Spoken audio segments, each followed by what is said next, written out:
Hello everyone, this is Maheswari. I'm here to teach you 11th biology. The first chapter of 11th biology is the living world. So before going to the topic, a slight introduction I'll give you. So when we think about the living world, what we are living is Earth planet, okay, the planet Earth, right? We all know about it, right? And how the planet Earth is, if I ask you to define you, then you will be saying it is composed of variety of habitats, that is aquatic system, terrestrial system. In aquatic there are plenty of aquatic systems like pond, lake, ocean, seas, rivers, pools, etc. And if you take terrestrial system, again you will be saying like mountains are there, deserts are there, and everything, every variety of diverse habitats are present in this living world what we are existing right now. Fine. And same way as the habitats are in various types, same way the living organisms or living creatures also varied in many types. So this is fascinating, right? So if you take your desert system and there's a particular living organisms exist there. If you take the mountain system or ocean, and again there are peculiar characteristic living organism will thrive there, right? So this is your this is again make us to feel fantastic, wow factor. Yeah, the planet what we are living in, it also we are sharing with the other creatures in this entire world, right? So this is about our planet Earth. Fine. So that is about the living world what we are living right now, and we have to think about what of the other organism which is present in it and how we can able to differentiate between the living and non-living. So if at all you want to address the question what is life, then you should know how to differentiate the things existing from living and non-living. So with this question we are entering into the chapter, that is what is living. So we have to look for the distinctive characters. Yeah, we have to look for a distinctive character. So what is distinctive character? Distinctive character is the character which help us to distinguish between the organisms, or which help us to distinguish between the two entities in order to make them identified. So that is your distinctive character. So we have to look for the distinctive characters exhibits by living organisms. Again, so if we go and mention those parameters, it will be like growth, reproduction, ability to sense the environment. These are the few parameters or we can name it as a checklist. These are the few checklists in order to know whether any creature is living or non-living. Simple. So these are the unique features of any living organism. If at all I want to identify any living organism, then I must cross check these checkpoints. So what about metabolism? So metabolism is the ability to self-replicate, self-organize and interact. So if we take growth, okay, anything, so we are going to deal with individual topics, okay. So first thing is all living organisms will grow. If you take if I take growth as a first character and I am going to sort it out, fine. So all living organisms are growing. Yeah. If at all you have life, you have to grow, right? Day 1 the seed will be very minute, and day 10 it will be having the cotyledons with the radicle and plumule, and day 10 of course plantlet should be coming like that. Fine. Though any organism which is saying living, then it must give the growth. Fine. So that's what the increasing in mass and increasing in number. I repeat, increasing in mass and increasing in number, these are the twin characters of the growth. Okay. If at all you want to give a definition about the growth, then the growth must be following these steps. That is, increasing the either it should increase in the mass. Mass means, so if one cell is today and it must be divided and it will be replicate in many numbers for tomorrow. So and increasing in number. And plants do grow by cell division. We all know plants grow by cell division, and even animals also grow by cell division. But what is the difference between these two? Plants will grow, so till it is depends on the growth is depends on the meristem cells, because you all know meristem cells are the cells or meristematic activity or the activity which making the plant to grow unconditionally. Okay, so it is present in root, shoot, everything. Okay, so on the tip it will just rapidly divide and it will lead to the growth of the plant. But what about in case of animals? Animals also do exist or grow with the help of self division, but there is a condition applied, like it will grow up to certain age. Even if you take we as humans, and men will grow to certain age, and they will be having certain age limit. Even women also will grow to certain age limit. So beyond that we will not attain those growth. So that is the limiting factor that that distinguishing the plants and animals in terms of growth.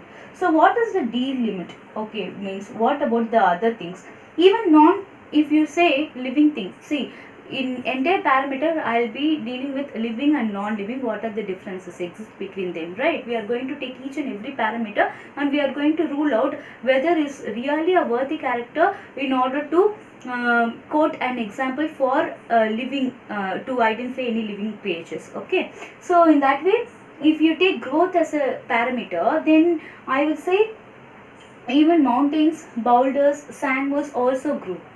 So if you say what are the characters for the growth, that is increasing in mass and increasing in number, right? And even if you take mountain, even in the mountain also will grow day by day by adding so much of content in it, like rocks and even many forest or many types of trees will grow in it, and so as the mountain also will increase by height. And even the boulders is a many rocks. Okay, if you take rocks, no, if I go on deposit a rock on one place, day 1 will be at 10 rocks are there, for example, and day 10 and day 15 if I go on, then I also build a rock and increasing in the mass. So we will be calling rock as a living thing? No, right? So in that case, this growth cannot be taken as a limiting factor or cannot be taken as a characteristic feature in order to define or come to a conclusion to say anything is living or non-living, right? You understand, right? So on the whole, the main result is you cannot say growth as a limiting factor in order to defining any living creatures. Okay, and so what about the reproduction? So you all know, of course you will say loudly, yeah, only the living creature can reproduce its own progeny. So that's how the reproduction could be a defining character, right? Of course you are 100% right. But what about the other exceptionals? So here in this case, I will say mules, worker bees, infertile couples of human couples, we will be, they also will not reproduce, right? You all know worker bees will not reproduce in their entire lifetime. Even there are many couples, so they cannot give rise to their own progeny due to some medical issues. So do they not living? They are also living, right? So of course reproduction also cannot be taken as a limiting factor. Fine. So growth is also not taking as a limiting factor. Like we should not consider only growth and also the reproduction. We should not take these two parameters in order to define anything as a living thing. So what about the other thing? Fine. The other thing is metabolism. You say, what is metabolism? Metabolism is any chemical reaction which is taking place inside us. Okay. So again you will shout, yeah, only the living creature can produce chemical reactions inside their body, like enzymatic secretion of enzyme and secretion of any substances inside us, like for digestion, for excretion, or whatever it is. So of course no non-living thing or nothing can secrete their enzymes, or they will not having their metabolism, right?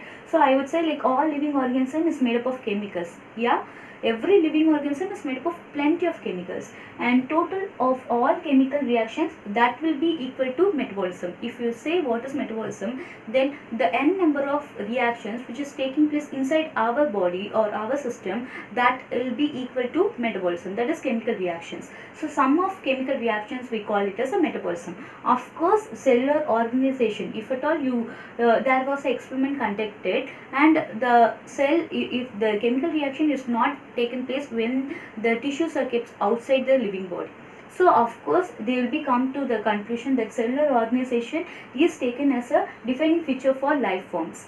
So of course this comes a main parameter in order to identify any living organism. If at all you want to call anything as a living, then that should show metabolism. Okay, so this is a limiting factor.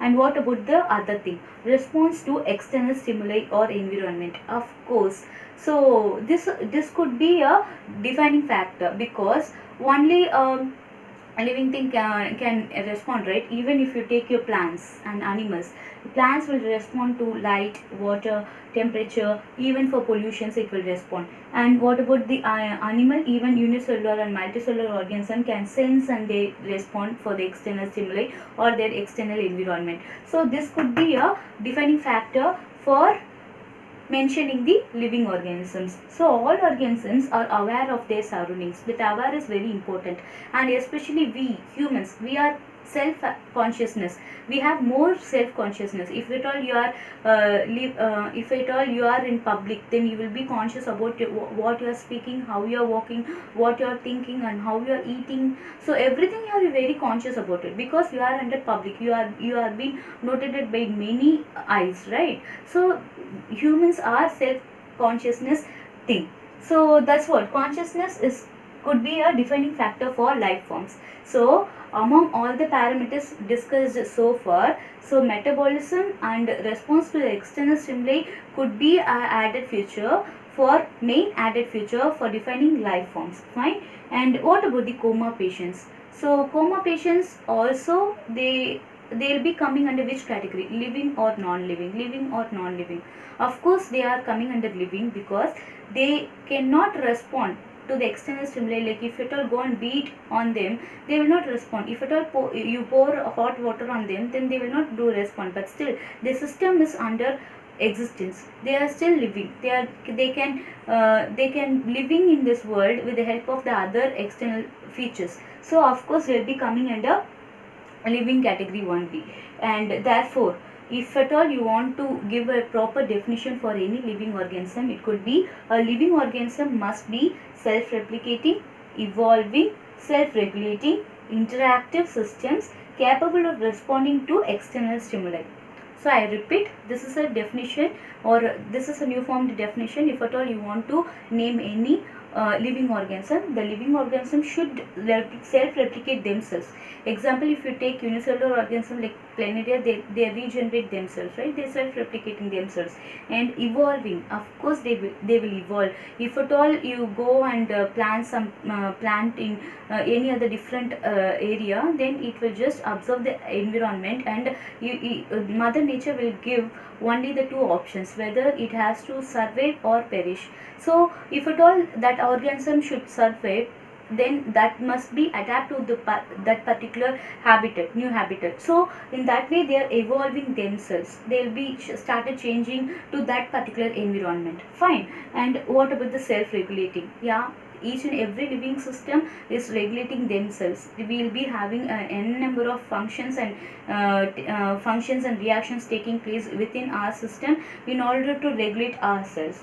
And interactive systems, yeah, we are interacting, right? If at all someone is coming and talking to you, but you are not responding, they will be saying, are you living or non-living creature? Like a table or chair, you are not replying to me or responding to me. So that's how they will be. If at all you are living, you have to interact with others, either in any languages or either in any system, by any means in together. So and it should be capable of responding to external stimuli. That comes a major thing. So for any external stimuli, any living creature should respond. So this come into a nutshell with the definition that living organism can be, say, like self-replicating, evolving, self-regulating, interactive systems, and capable of responding to external stimuli. So on the whole, this chapter is going to be a story of life, okay, on this earth. So biology itself is a subject. It is like a story, okay, story of the earth, right? What are the organism came, like past, present, and future.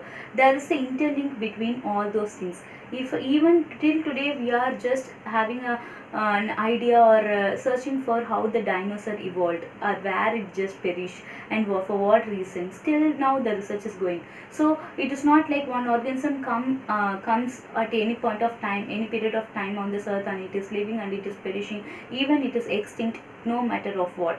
But still that extinct species also have the relation between the present species, or the present species or present taxa will be evolved from the existing or past extinct species. Fine. So these entire chapter we are going to deal with the living world or living organism in this world. Okay, fine. And hope you enjoy this session. Please tell me your feedback, and happy learning. Thank you.